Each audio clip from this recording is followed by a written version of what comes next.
IFM News. IFM News. IFM News. Lokal. Sana nagumatang iti lokal na gobyerno iti badok ti baro nga heavy equipment ag sipot tag kalikagong da nga ipatirmaan na iti naperdi kandaan na nga bagi iti munisipyo. Segon kani Mayor Virgilio Calahate, kailala dagiti daan na kagamitan na saan pay unay na usar ngam saan laeng nga nataripato na saya at nang runa ket nabiit pay anagatang dagitoy.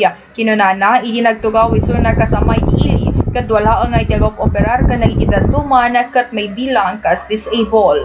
Now, awan pa'y itinagatang tayo kaya't ning mabalintela ang amin di dating nagatgatang magiging tayo nga mabalintela iso nalaan namin nga medyo nagkurang panaka iti usto nga maintenance na so iti agtulo tayo amin disabled wala ang tartaray nga hindi ka nang naruna, di kita compactor ka, garbage compactor kayo, pero nga problema tayo iti basura.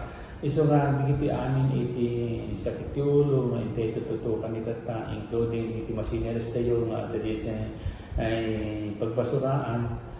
Ingga natatang, kita may sapalaan pinakagbalintay niya. So hopefully, iti masangwanan nga daw ket masimpate amin. In fact, sulit din nagpapapayat at motor po tayo tapos di gusta kita kasi di kita equipment tayo, di kita dump truck tayo na datumapay ket madama nga paspasimpate amin.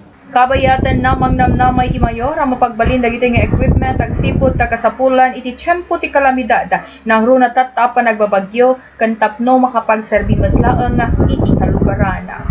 Para iti IFM News, Idol Bernadette Toledo, Tatak, IFM. IFM News. IFM News. IFM News. Lokal.